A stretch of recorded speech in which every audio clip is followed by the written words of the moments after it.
call to order a meeting of the Wilsonville City Council on Thursday, January 20th at 7:03 p.m.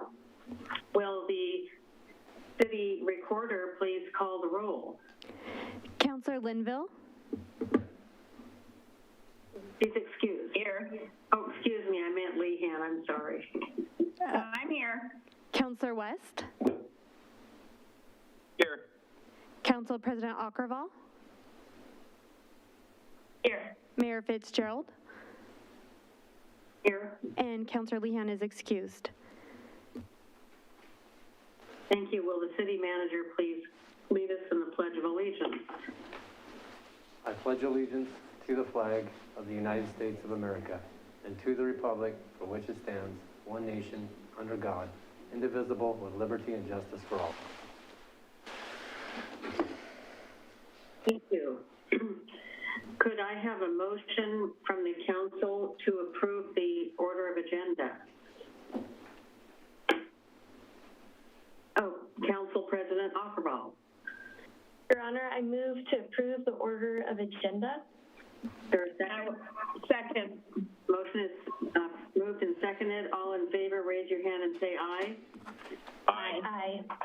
Opposed? Motion passes 4-0. That brings us to mayor's business, and I wanted to share some things about what's been going on. First of all, I did want to say that I hope everybody had a good holiday time and that their health is good. It's been a lot to deal with friends and family of people I know, lots of people around us having COVID illness and needing to take care of that. So I'm hoping everyone's doing well and hope families got together. Also wanted to acknowledge this week that we did recognize the Martin Luther King Jr. holiday and all of our country's efforts to protect the civil rights of all people. And it was really good to have a day dedicated to that. The City Council meeting tonight is the first one in 2022 since last year. And as we all know, as I mentioned, we're still dealing with the effects of COVID and the Omicron variant, and we really need to continue to be vigilant with all of the protocols to keep people safe, especially so that health is maintained and that we help with our healthcare systems overburdening, which is a continuing problem. Hand washing, holding remote meetings when possible, and other steps are really important. Along those lines, you may have heard this, but I'm really pleased to be able to announce that Wilsonville Transit Center is hosting an Oregon Health Authority drive-through COVID vaccination clinic. And this clinic is open daily from 10 to 5 p.m., including weekends, until January 29th. So please share the word about that.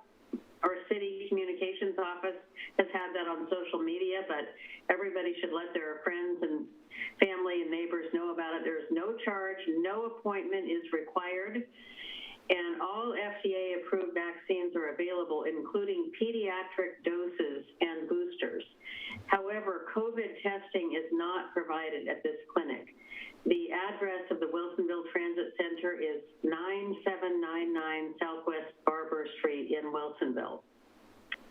So one of the areas of focus for me in this last period since we met was providing some testimony and letters of comment to the Oregon Transportation Commission regarding the passage of the bipartisan infrastructure deal as the Infrastructure Investment and Jobs Act, which is known as IIJA, allocates $5.4 billion of federal funds to Oregon over the next 5 years. So as a result of this, the Oregon Transportation Commission is inviting the public to comment on how the Oregon Transportation Commission should consider using these federal funds.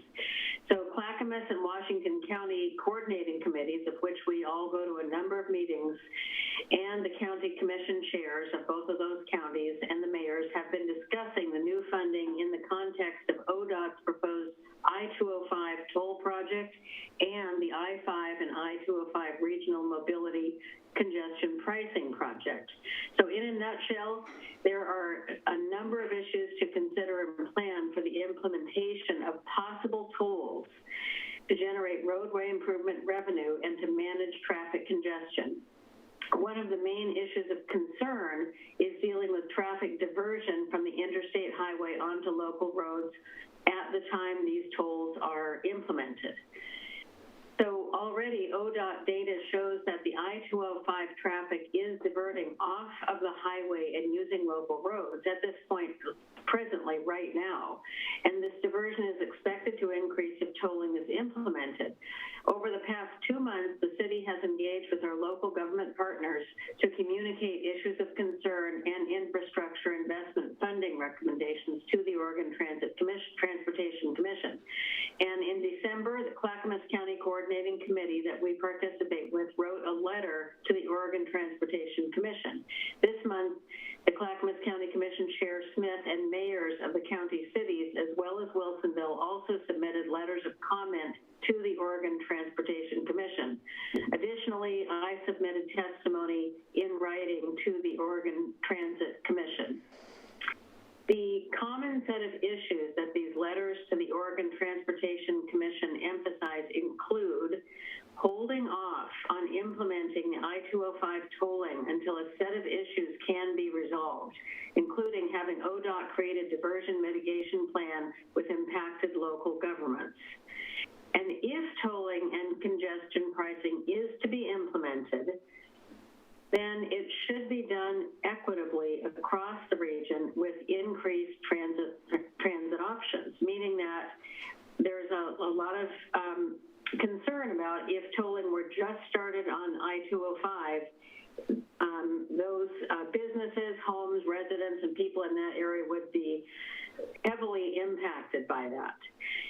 So the real direction that all of these letters are communicating is bringing as much equity as possible to that, so that if we do implement tolling on these highways, it be done at the same time, and that transit is added to the mix. And our city council has written letters and communicated about this in the same way for well over a year. So use of the federal infrastructure investment funds to advance now, we think the federal infrastructure investment funds should be used to advance this I-205 Abernathy Bridge project. In other words, to get that started with those funds and then develop the solutions for the legislature's plan for tolling in an equitable way. The city also recommends advancing the I-5 Boone Bridge and seismic improvement project, as well as significant transit improvements for the South Metro region. So there's always a lot to talk about and learn about with regard to transportation. I would urge everybody to go to the ODOT website and read about that. And when there is an opportunity to comment, please do. In January, the Clackamas County Coordinating Committee continued a discussion that began in October regarding community transit objectives.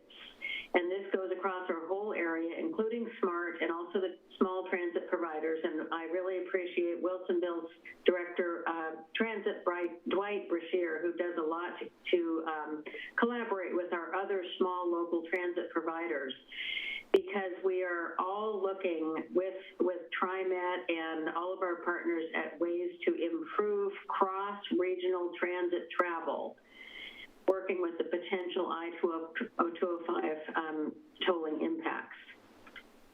In January, just this month, the Washington County Coordinating Committee has met. We heard a presentation by staff on the county-wide transit study, which is a study for Washington County, and the I-205 Toll Project Regional Transportation Plan Amendment for the JPAC and MPAC consideration. Finally, a number of elected officials held a discussion with county and city staff members to provide input on potential approaches to developing a Washington County Coordinating Committee policy position on transportation and land use issues. I just want to touch briefly, switching subjects, to something that was mentioned early in the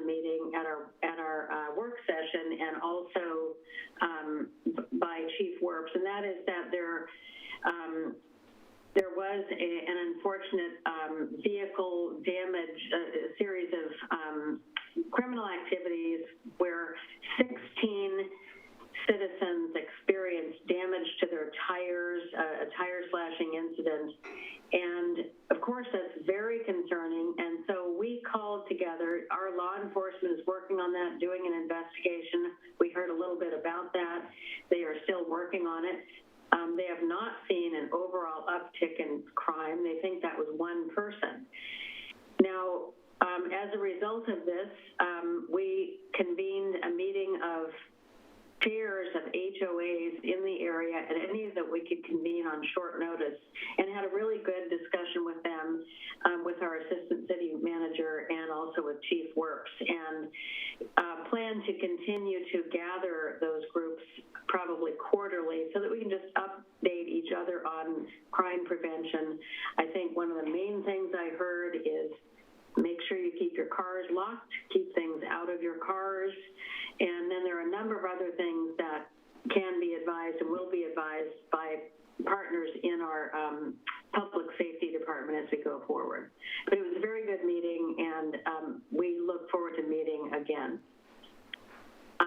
The last point I will share is I just attended a meeting of the French Prairie Forum, and like the other counselors, we all have things that we attend, committee meetings around the state and region. Councilor Lehan usually attends this one, and I am the backup. I was able to attend it this time, and we heard from communities south of the river about their residential housing plans, Woodburn, Donald, Aurora, and so forth. And we were talking about housing earlier, there is a great amount of housing being built in Woodburn. I think they have 3,000 units going in. The smaller cities even have housing plans. So there's a lot to look forward to with added residential housing. And we do want our transportation, our highway and transit systems to keep up with that. There are a number of meetings published in the council packet that you can look at and see what's coming up. And I think one that I wanted to mention that is coming up just to draw attention to is we will be attending the Wilsonville Civics Academy. This is the program the city does every year for a number of people who can sign up for it. And that's coming up soon, but the series has been meeting. Our next meeting of the City Council is going to be Monday, February 7th. So with that, I would like to ask for a presentation by our Council President, Kristen Ockervall, on celebrations and proclamations with Ms. Mombert.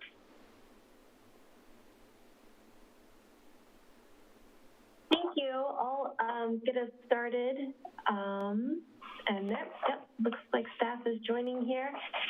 So here we are. This is our first meeting in the month of January. And, I think we're all looking at the year ahead and marking up our calendars and possibly with different events and celebrations in the city for 2022.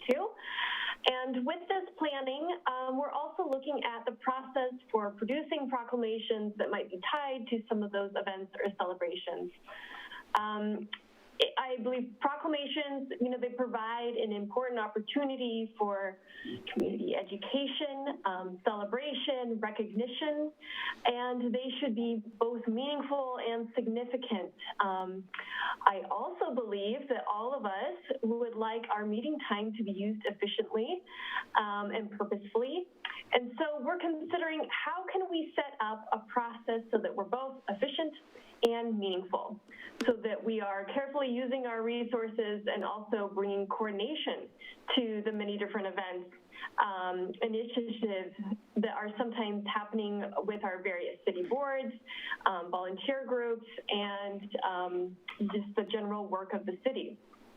So, of course, sometimes times there is an unforeseen event or something that we may be reactionary to, something that's currently happening. I believe I'm remembering one proclamation that we did in the past that was for the Wildcats basketball team, celebrating some of their achievements and accomplishments. So that was something that came up, and we responded to that with a proclamation. But many items are things that we can plan ahead for. And with this planning, I think that we might be able to actually magnify the message that we're trying to share. So, as Mayor Fitzgerald explained, with the direction from the mayor, I worked with staff kind of flush out a draft of a process and like to get reaction from council. And our hope is that this is going to bring some clarity and direction as we move into this new year, into 2022.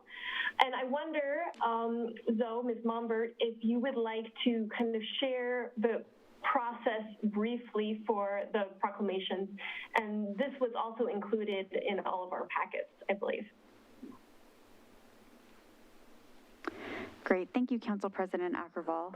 And thank you, Mayor and Council, for allowing me to be with you this evening. I'm Zoe Mombert, Assistant to the City Manager, and I am going to walk you through the draft process that Council President Ackerval and I have developed. This was based on looking at what the existing proclamations we use generally are, and from there, what do we do when things come about and we are not sure if that's the best way to communicate with the public. So I'm going to walk you through the two proclamations that were in your packet. They were in your packet on page 77 and 78. The one that is in front of you looks at the proclamations that we have used in the past. So the first step would be that each quarter, the council president and or I, or another staff person, would review the existing proclamations that we use regularly. We have a small database that we've started to look at the types of proclamations that we've used in the past, and that can be enhanced moving forward, or different types of events that we might want to be celebrating or bringing to the forefront. You'll also note the red box that notes that the Diversity, Equity, and Inclusion Committee could be producing additional information that should be included in that database in the future. So on a quarterly basis, we would be evaluating what's coming up for that next quarter, so that there's time to evaluate what do we need to be looking at, what should we be sharing, and then going back to those items that the council president mentioned. So when are these needed? Do they need to be read aloud? Is there another way that we should be recognizing accomplishments or events or different programs as we move forward? And then how do we make sure that we're not having too many proclamations in one meeting, so that we can make sure that your time is used effectively during meetings? So after reviewing that, the council president and staff would put together a list and then determine what should be moving forward. Staff would then provide any details about these proclamations. Are they required for work that we do? Is this something that should be recognized in another way? And then this would be provided to the mayor. The mayor then evaluates the information, and we move forward. This information that the mayor reviews would include how we should be providing the information. Should this be at a council meeting? Should it be in councilor comments? Should it be in a proclamation that's read aloud? Or is it something, maybe it's a proclamation that is needed annually, but it's included in the packet and not read aloud, but still signed to meet those requirements. We will be looking at if they align with council goals. Is it, as I mentioned, are they required for some other element? Once the mayor confirms that it's needed, those proclamations are approved and it's put in our council packet. Similarly, with a new proclamation, it would have a little bit more of an advanced process. So this could come from a community member, from staff, or from a city council member, using the form or something similar that was also in your packet. These ideas would be submitted, and staff would review them. Staff is looking at things such as when are they needed? Is it 3 months away and we have time to evaluate this? Is it a week away and we don't have time? Does it meet any strategies or goals that the council's working on or any legislative priorities? Or is this something that might be better suited for, again, those counselor comments or considering in the future? And then there would be 2 ways to review the process. If it aligns with council goals or strategies, the mayor would decide whether or not there's a proclamation. And if she decides that there is, staff prepares that proclamation, it's approved by the mayor, and then that information is scheduled for an upcoming council meeting and how it will be shared. Will it be signed and included in the packet, or will it be something that's read aloud? And then once that proclamation is finalized, it's sent out to the party that has requested it. The other option, if it meets goals, is does the mayor decide not to make a proclamation? And in this case, staff could recommend that this might be an opportunity for a community member to share something during citizen comments at a council meeting, or it could be something where a separate event is more meaningful. The other way to go is if this doesn't align with our council goals or strategies or legislative priorities. In this case, it could go in the not to use the proclamation process, or if the mayor did choose to move forward with the proclamation, then it would be worked on with council. And then again follows, does council support this proclamation or don't they support the proclamation? If they do support the proclamation, then it goes back to that staff prepares the materials and it either ends up in front of council to be read aloud or is provided in the packet. So this allows a clear process and direction for those items that already meet your council goals and strategies that you have all agreed upon, but it also provides a route for things that may not meet council goals and allows the council to ultimately make the decision together as to whether or not it's something that should be included as a proclamation. We also wanted to note that as we went through this process, it became clear that there are some things that it might make more sense for council members to mention in their council comments and recognize upcoming events rather than doing a proclamation, as those could be more meaningful to the community.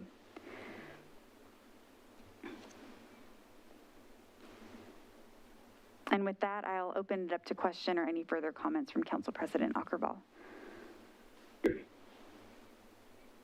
Well, I want to thank Council President Aukervall and Ms. Mombert for working on this. And we knew that we had a rather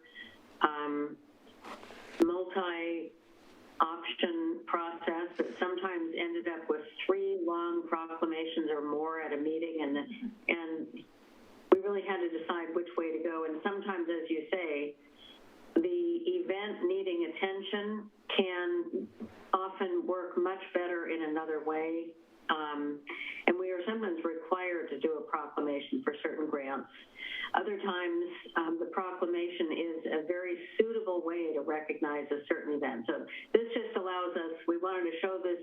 I asked Council President Aukervall to work on this, and she's presented this.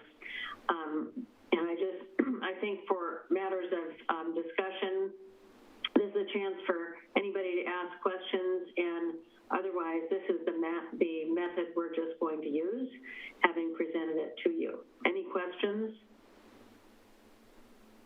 Well, I'm not seeing any hands raised, so thank you again, Council President Aukervall and Ms. Mombert, for doing that.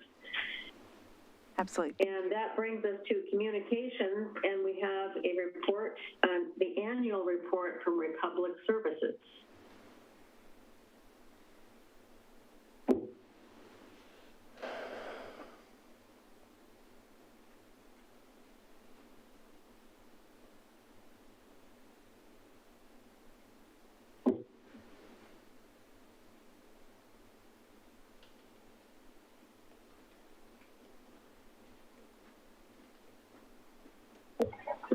Hi, everyone. Greetings. It's so great to see you. Nice to see you. Thank you, Council, for hosting us. As we start this new year, we're going to look backwards a little bit, quite a bit backwards, because our annual report for 2021 isn't quite complete yet, but we just want to keep you informed and let you know what's going on and give you opportunity to ask us questions or comment. So I'm KJ Lewis. I'm the Municipal Relationship Manager for Public Services, and with me tonight is Travis Comfort, your Municipal Contract Administrator, and he is driving the show this evening. Good evening. Here's your fun facts for Wilsonville. You have 14 drivers servicing Wilsonville, and at the curbs of almost 6,500 homes each week. And as you know, our trucks are all CNG serving the city of Wilsonville. You can see here the tons from 2020. 2020 was a weird year for all of us, and residential tons were up more than in previous years as everybody stayed home. And of course, commercial and industrial were down because everybody was staying home. But that seems to be changing now. So we'll have more to report when we come back for our next annual report. Next slide, Travis. This is just an overview of customer service calls in, and one thing I'd like to shout out to your staff is your staff created a wonderful system it's a form that can be filled out on your website, and if a customer has an issue, that they fill out this form, and it goes to your staff, it goes to me, it goes to our operations team, and to our general manager, Jason Jordan, and it's a really great system. And oftentimes, our operations team, they do such a good job, and they arrive very early in the morning to start operations, and quite often the problem has been resolved before your staff or I even log on to our computer. So I appreciate that this has been a system that has worked so well in Wilsonville, and I've recommended to other cities, and it's worked really, really well in other cities as well. Next slide, Travis. As I think the last time we came here, we talked about temporary services, and we successfully completed the senior citizens and ADA residents service. It was a little higher than projected. Our projected per haul cost is about $40, but the number was closer to $65. I think because there were appliances that contained Freon, which is more expensive to dispose of, and also we underestimated the amount of things that people wanted to get rid of, I would say. So, but that was no problem, and we successfully concluded that at the end of May last year. Thomas? Yeah, I can take over now if you'd like. Yeah, please. Awesome. Good evening, Mayor Fitzgerald, Council President Ackervall. It's been like 3 months since I got to see you guys at the Bus on the Shoulder event. It's amazing how time flies, but thank you for the time. It's been a while since also we've been before you. It was March of last year, I believe, the last time we were here. A lot happened with the polystyrene program. We saw that it took a couple months for us to get it up and going. Agilex took a little bit, but once we got the ball rolling and opened up the flow in Wilsonville, it took 2 months to get the first 40 yards of material, and ever since then we've been pulling 1 to 2 40-yard containers per month. Is there a question there? No, go ahead. Sorry. And I put 2 different 40-yard containers in the presentation for you guys. So this first one is the bag and sorted. So that's more of your household polystyrene that's brought into us. And then the second 40-yard container that we have on site, this is more for the commercial grade. This is large scale bulk polystyrene, as you can kind of see with the picture there. And again, we've only seen this kind of grow, and in terms of demand, it's kind of hard to get a good picture when we're talking pounds of polystyrene and tons of everything else. Like for example, with the leaf hauls, the 2 boxes in Charbonneau average just over 4 tons a piece, and that's for leaf and yard debris versus like you'll get like 1.5 to 2.25 tons of polystyrene in a 40-yard container. So the volume is the same, but the weight is just dramatically different. Jumping to our most recent event, this was our November leaf haul. This was up by 1/4 of a ton of material that came into the City Hall location. The Charbonneau, I wasn't able to get the specific weight from 2020. Those went to S&H for disposal, but I was able to pull the specific numbers for 2021. On site at City Hall, there were 4 boxes, hauled a total of 6 times, and then the 2 boxes at Charbonneau were also hauled to get us to the total of 9 hauls for the total leaf event in November. That was, I think, my last update, and then I'll turn back to KJ to talk about the food scraps. Well, as you know, there's been a delay in the Metro commercial food waste mandates because of COVID for the last 2 years. And in fact, I just heard today there might be another delay. The intention was to start that with, the county fanning out and working on education. Although, I'll remind you that there are a few businesses that already participate voluntarily in Wilsonville, but it sounds like there might be a little bit of a delay on Metro's side. So the county is following Metro's lead, and I'll keep your staff informed of any developments around that. But the residential organics program has been quite successful, I think. And yeah. So that's been a city-led initiative, and it's been quite well received. Slide. Oh, now we're at the end. This is just a reminder of some awards we won in 2020. World's Most Ethical Companies, Best Employers for Women, Best Corporate Citizens, and a Great Place to Work. So we're very happy to serve the city of Wilsonville. I'm so glad to be a partner. And I open this up for questions, but again, thank you all for all you do for Wilsonville and for Oregon.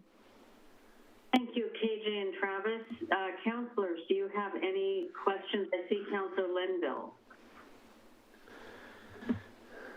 Thank you for being our partner and for great service. So the temporary services, I know that the senior bulk items would finish in May. Is the polystyrene still going on? And was that that was not household, was it? It was commercial?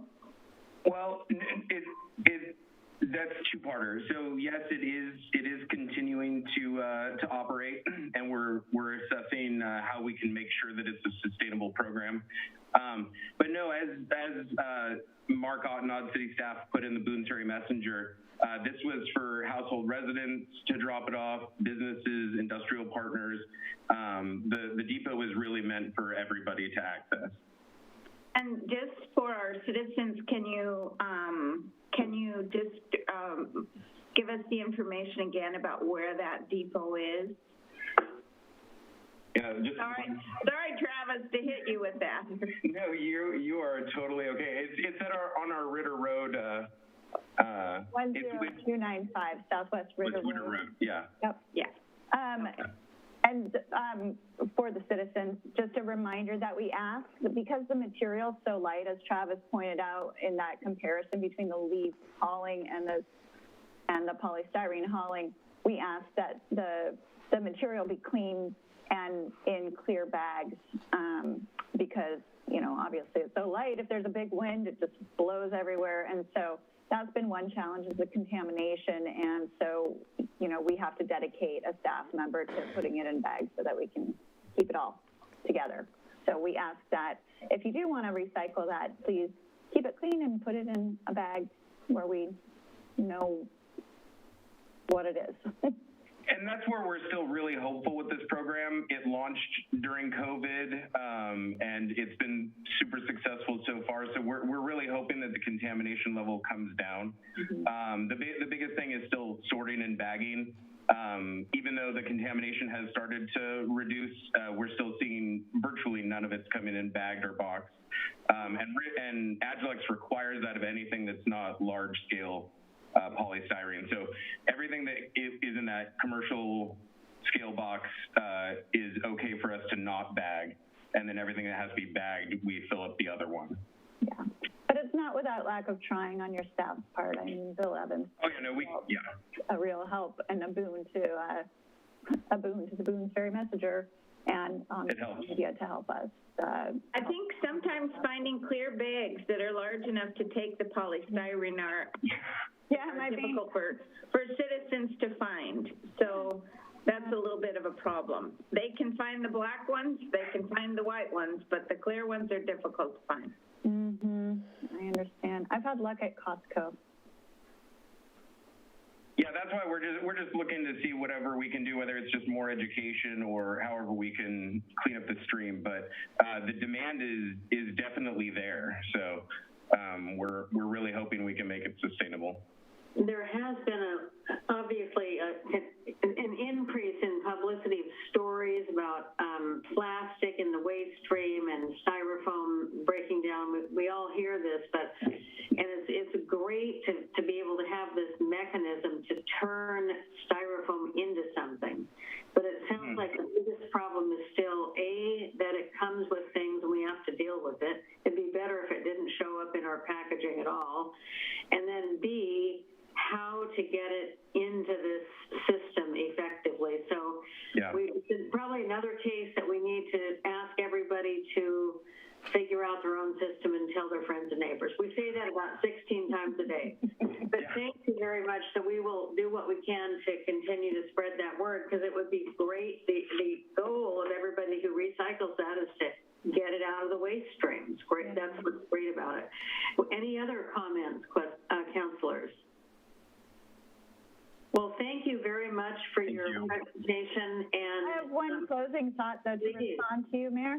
I think there is a lot of opportunity, and I'll be excited after the rulemaking concludes on Senate Bill 582, the Extended Producer Responsibility Act, and which will address packaging issues in different ways. So we can also talk about that, one-on-one, but I think there's a lot of opportunity to put more responsibility on the producers of the packaging and help those of us who are trying to do the right thing on the other end, not have to come up with our solution, to be able to deal with it on the front end rather than the back end like we're doing now. Well, thank you for your efforts to help with that, and let us know anytime we can, there's some other idea of a way to get the word out. Oh, thank you. Thank you, guys. Thank you. Thank you. Have a great evening. You too. Take care, everyone. Thank you. So that brings us to our citizen input and community announcement section of the agenda. And this is an opportunity for visitors to address the City Council on items not on the agenda. It's also a time to address items that are on the agenda but are not scheduled for a public hearing. Staff and City Council will make every effort to respond to questions raised during citizens input before tonight's meeting ends or as quickly as possible thereafter. Please limit your comments to 3 minutes, and you can use the raise hand feature of Zoom to let us know you would like to provide comments. Do we have any persons waiting to comment, Mr. Cosgrove? We do not, Mayor.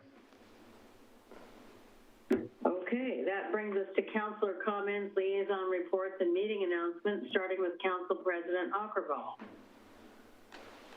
Thank you. Recently, I attended the American Legion Post 65. They hosted the high school oratorical scholarship constitutional speech contest. And there were representatives from the Chamber of Commerce and, of course, the American Legion. And I believe this was the first year the Legion Post 65 held this. It is open to 9th through 12th graders. that are part of public school system, private school system, homeschool, just 9th through 12th grade. And it really struck me what a fantastic opportunity this is to build public speaking experience or civics awareness, and also earn some money for further study. So congratulations to this year's winner from Wilsonville, Tyler Tadema. And if people are interested, they can look for more information this next fall prior to when the scholarship contest and event is held, and perhaps take advantage of the opportunity. Like I said, it's fantastic. Even if you are not announced the winner for, a specific district or area, the experience of building those skills is a win. It's something that we all use. So I also, attended the Washington County Coordinating Committee on January 10th, and I look forward to attending the DEI Summit this next week with the Westland Wilsonville School District. We'll be hosting that virtually. I wanted to announce 2 other dates that are coming up. The first one is on January 29th from 9 to 11:30 a.m. is the Get Prepped for Preschool virtual event that is being hosted and presented by Clackamas Parenting Together and the Early Learning Hub of Clackamas County. And there will actually be 30 plus, I believe, early learning preschool programs represented at that virtual program. And so caregivers and parents can attend and get some information on what is to come if you have a preschooler or soon-to-be preschooler in your home. People can go to www.clackamasparenting.com/getprepped. Or call Chelsea 503-367-9116 for more information and to pre-register. And there's also going to be a little kit for your new student if you do that pre-registration that you can pick up in a drive-through event. So that sounds like fun. And at the end of this month, the new student registration for Westland Wilsonville School District is also starting. It's January, but we're starting to think about the next school year soon. So that starts, I believe, January 31st, and there is a way to register online on the school district's website. There's also information about the other programs that are offered within our district, such as the dual language program that's offered by our district. There's both Spanish and, I believe, Chinese language programs now offered by Westland Wilsonville School District. So those are things to check out if you have a kindergartner starting this next year. And that's it for me for this meeting. Thank you. Thank you, Council President Ackerval. Brings us to Councilor West. I don't have much to report this since the last council meeting. I told everybody offline what was going on with me, but yeah, I haven't had the opportunity to do much. So I will go ahead and just pass the baton, or have you pass the baton on to Councilor Linville. Okay, Councilor Linville. Thank you. I have a fairly brief report. I have attended the C4 Metro Subcommittee, and much like the comments that the mayor made in her mayor's comments, the concern about the diversion and the tolling in that Metro Subcommittee was probably took up the majority of the time in our meeting. And I think that information has been feeding directly into the C4 meeting, the Clackamas Coordinating Committee meeting. But there's just a couple of comments that I wanted to just share with you that were made at that meeting. And one of the concerns about the diversion is communicating with ODOT that today is not the baseline. that diversion is already occurring because of the traffic on 205 and I-5. And so one of the suggestions was to take the 2010-12 data and look at diversion as that as the baseline. And that what we want to do is to make sure that ODOT is not just measuring what the diversion is, but coming up with solutions. And that option one is still out there as a no build. And we don't hear that very often, but it still is one of the options. And I guess the major kind of comments at the end of our section of discussing this was that this is one of the few times that we've had a regional consensus about an issue that is facing us. And it feels actually very good to be among our fellow cities, and that we share all of those concerns. And then the only other thing that I've attended is the Willamette Falls Locks Commission. And I don't know that it requires action by the council, but my appointment on the commission was to end December 31st, 2021. But the and has been extended. It was supposed to sunset on December 31st, 2021. But the commission has been extended through the end of June of 2022. And so all of the members of the commission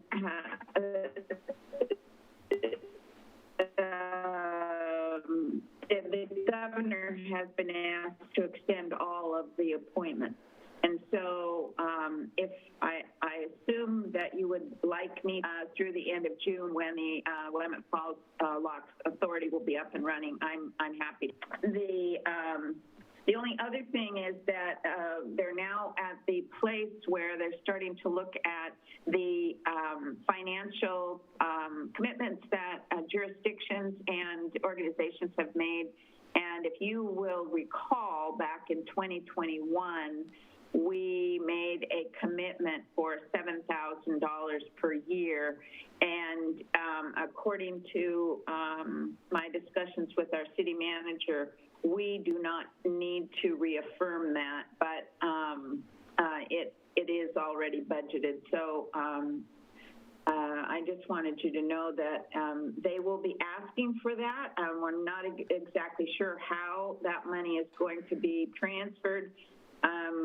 We're hoping that they have some kind of a formal invoicing system and that we're not just writing a check to someone that is going to put it in a bank account somewhere. So they're just trying to get that, the Locks Authority up and running and get an executive director hired. So it may be June before we get asked actually for the money. And I just wanted to mention that I, as well, am hoping to, waiting for the Zoom link for the Equity Summit that is on the 24th, and looking forward to attending the Civics, the Wilsonville Civic Academy on the, I believe it's on the 27th. So that is my report. Thank you, Councillor Linville, and I'm also attending that Equity Summit, and we can do that because it's an educational forum. The time is 5 p.m. on Monday, the 24th. So thank you very much, everyone. That brings us to our consent agenda. Would the city attorney please read the consent agenda items? Resolution number 2944, a resolution of the City of Wilsonville authorizing the city manager to execute a professional services agreement with J. Ray Ads and PR Inc. for Explore Wilsonville Tourism Promotion and Development and Destination Marketing Services. And second item is minutes of the December 2021 City Council meeting. Thank you. Do I have a motion to approve the consent agenda as read? Your Honor, I move to approve the consent agenda as read. Second? I'll second. Motion has been moved and seconded. All in favor, raise your hand and say aye. Aye. Aye. Aye. Any opposed? Motion passes 4-0. That brings us to new business. Would the city attorney please read the resolution number 2947 by title? Resolution number 2947, a resolution of the City of Wilsonville authorizing a financing plan for the construction of the Public Works Complex. You want to just read all three of them? I could read the second two together because they're more about the financing. Okay. Thank you. And we have a staff report. Yes, hello. Delora Kerber, the Public Works Director, and with me is Keith Katko, the Finance Director.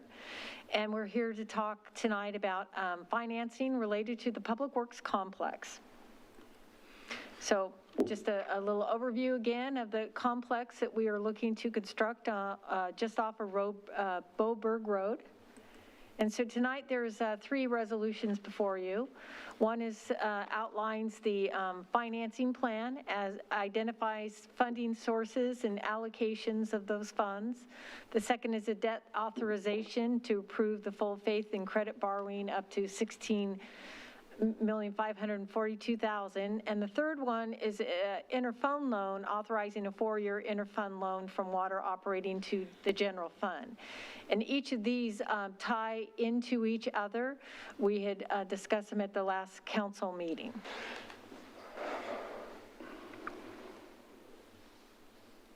Next steps now or later? Why don't you tie that up at the end of the last resolution? That was my report. Thank you. So that's the report for resolution number 2947. And what I'd like to do is ask for a motion and a second and ask if there are any questions, any discussions, and then we'll vote. Do I have a motion to approve resolution 2947? Your Honor, I move to approve resolution number 2947. Thank you. Second? I'll second. The motion has been moved and seconded. All in favor? Discussion? Is there any discussion? That's what I meant to say. Thank you. Any questions, any discussions on this? Okay, hearing none. I'm not seeing any hands raised. I don't think I have to move this to see all of the hands. Then all in favor, raise your hand and say aye. I think Councilor West has his virtual hand up, Mayor. Oh, I didn't see that. I froze right when you asked that question, and then, yeah, so I'm sorry. Over the last week or so, the staff has been working with me on getting some of my questions answered. I feel like my questions are still somewhat apply to this. And specifically with just some of the building costs and stuff, most of them have been answered, but there are still just kind of a few, and I'm waiting on some of that information. So that still impacts, I think, my vote tonight. I think that what we're voting on applies to some of the things I've been talking to the staff behind the scenes with. Is kind of where I'm at. Well, this is a point for discussion on this matter that we're voting on tonight. I'm glad you've been talking with staff about it. And I'm looking at other counselors if they have a comment on the financing plan for this. I'm not seeing any hands raised. I will comment that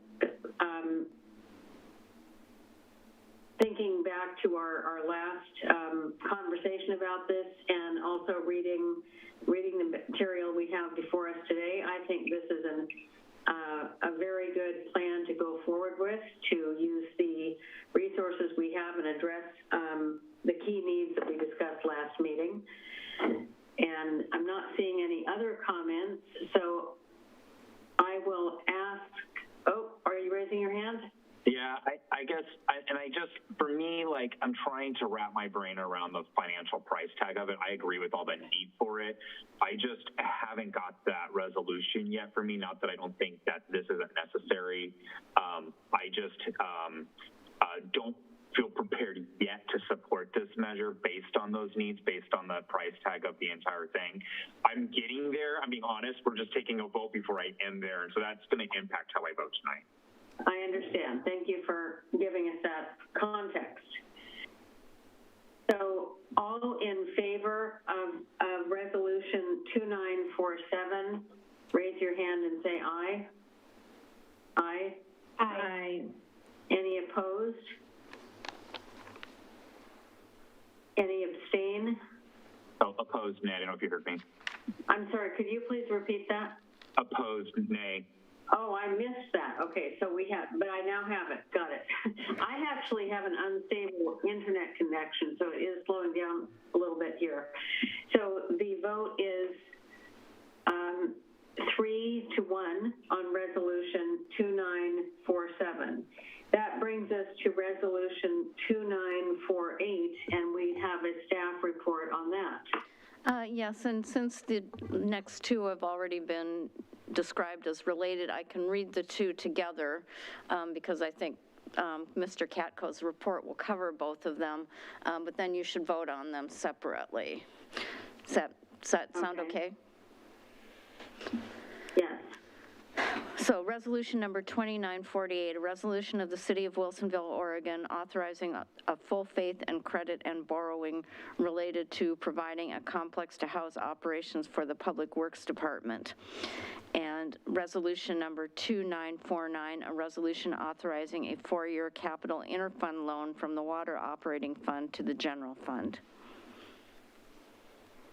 Well, again, this is Keith Katko, Finance Director. In short, the Resolution 2948 kind of, Barbara just really summed it up. It authorizes a full faith and credit borrowing and gives the city manager or the finance director to negotiate on behalf of this endeavor. That's essentially what that is what that resolution is. And then the final resolution, 2949, is the total cost of the general fund contribution for the Public Works Complex is $3.6 million. The general fund has a reserve available of $2.1 million. So this is a 1.5 lending endeavor kind of to backfill that need for the general fund, and allows the general fund to then have their full contribution up front.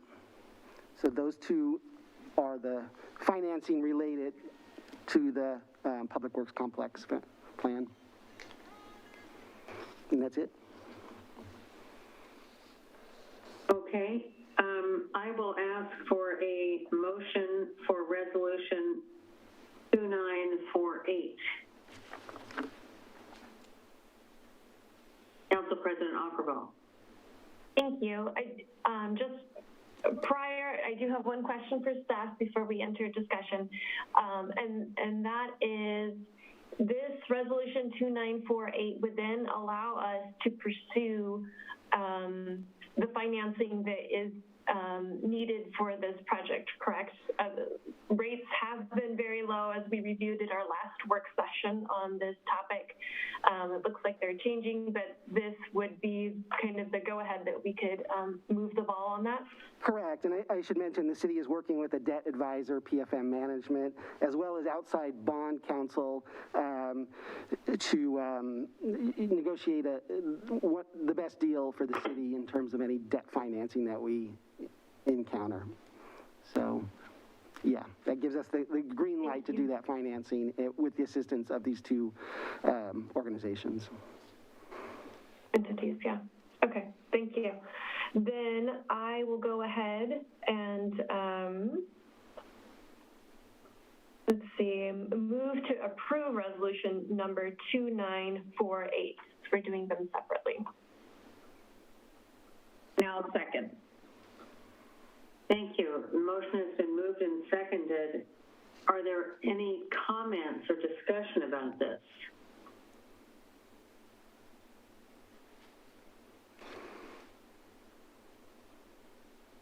Okay, having received all the material and talked about it previously, I'm not seeing any further questions, so I will call for the vote on resolution 2948. All in favor, raise your hand and say aye. Aye. Aye. Opposed? Nay. The motion passes 3-1. And that brings us to resolution 2949. And because the city attorney already read it, we will hear the staff report. Well, I kind of mentioned that in the last, I did them both at the same time. It's basically the total cost of the general fund for the public works complex is the $3.6 million. And this, right now in the general fund, we have roughly 2.1 reserve specifically. And you can reference that in the last year's, or the current year budget book under assigned balances for designated purposes. We have 2.1 million. So this kind of fills that, the lending fills the gap to that 3.6 million that the general fund is responsible for. So it's just setting up an interfund loan between the water and the general fund. And I would like to ask if anyone has any other clarifying questions of the staff about this. Councilor Linville. Mr. Katko, I just have a question about, I understand this is an interfund loan. And we're anticipating that this entire project will be paid off by 2026. And I just wanted to know if what we have in terms of the reserve fund, the depletion of the reserve fund, if that puts us in any issue of concern should something arise between now and 2026. Well, each fund has a specific amount reserved. The general fund has 7.5 million for designated purposes, and every year we use some of that and then we build it back up. So this depletes the part of that designated fund balance that is specific for future expansion and reallocation needs, specific for expansion needs for the facilities. So yeah, it'll deplete that portion of it, but then we'll start building it back up over the next few years. So it's, I would view it more as a planned drawdown. Mm-hmm. And the resolution is more of a statutory requirement that we have to do if we do an interfund loan. We have a specific time period that we have to pay it off. Yeah, and this sets a time period of 4 years, interest rate of 0.55%, which is really pegged to what the local government investment pool is earning right now. So, and also in our general fund, we have assigned and unassigned reserves, basically. So we set aside money for fleet replacement. We set aside money to build new things or repair roofs or HVAC systems. So as those line items are drawn down, like the finance director said, we build them back up slowly. Every operating fund contributes to those replacement funds. So it's just the standard way that local government does things.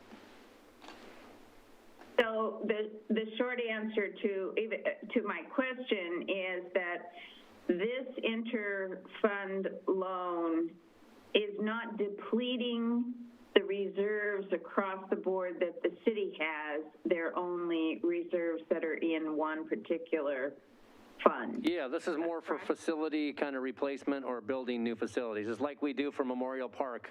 We don't have $15 million to fully implement that, so we slowly set aside money to do a piece of it at a time. Right, okay.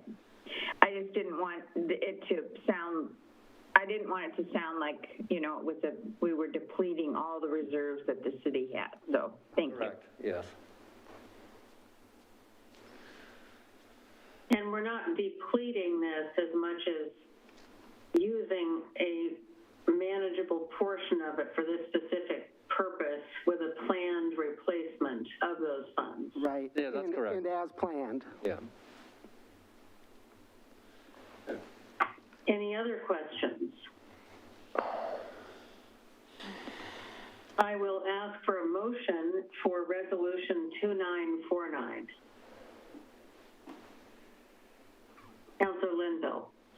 Your Honor, I move to accept resolution number 2. I just turned the page. I'm so sorry. 2949. Do I have a second?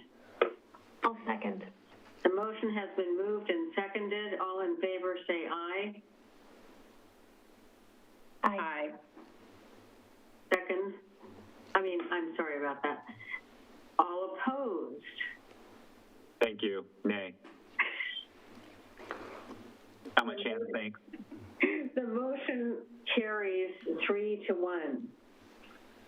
Thank you, councilors. That brings us to continuing business, which we don't have anything under that segment, and I want to go right to city manager's business. Yeah, Mayor, earlier in executive session, you discussed the global settlement with the national opioid settlement agreement that you discussed at your previous meeting in December. And it turns out that we actually need a motion, a second, and a voice vote in the affirmative to sign that document, have the city manager or designee sign that document. So we just need a simple motion, second, and a vote on that. Thank you, Mr. Cosgrove. Just because that was 3 weeks ago, could you briefly recap the amount and that we would make a plan for how to use those funds later, if you wouldn't mind, please? Yeah, my recollection, I don't have it in front of me, but I think we were set to receive around $200,000 over 20 years or something like that. So yes, if and when that money becomes available, we would come back to council with some recommendations and ideas and let you determine the best use of those funds. It wasn't a large amount of money.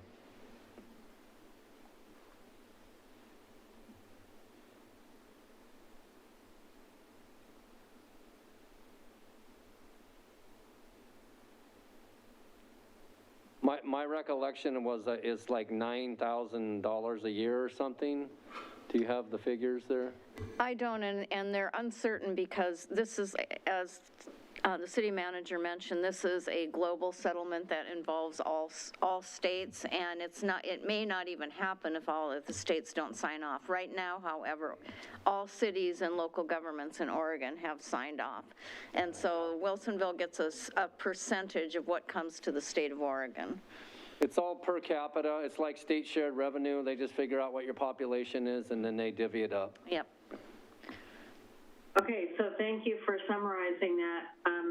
And my internet went out for a couple seconds there, so I might have missed a couple of words. I got most of it. I would like to ask if you could describe a motion that would be appropriate for this. You want to take that, or do you want me to? It doesn't matter. Go ahead. You could move to authorize the city manager or designee to enter into the opioid settlement agreement for the state as a local government for the state of Oregon. And you can just simply say what she said. Yes, thank you, Ms. Jacobson. Do I have a motion to that effect? Your Honor, my motion is to say what she said regarding the opioid settlement for the state of Oregon and local municipalities. Thank you. Do I have a second? I'll second. second the motion to move to authorize the city manager or designee to join with other Oregon cities to join this national settlement as described by our city manager and city attorney. How about that? That gives a little more meat on it. That's exactly right. Okay. So the motion's been moved and seconded. All in favor, say aye. Aye. Aye. Any opposed? The motion carries 4-0. That brings us to legal business. And that was your legal business, so you're all good. Right. We got a 2-for-1. With that, I want to thank everyone for an excellent meeting, and our city council meeting is hereby adjourned at 8:13 p.m. Happy New Year. Good night, everybody. Thank you.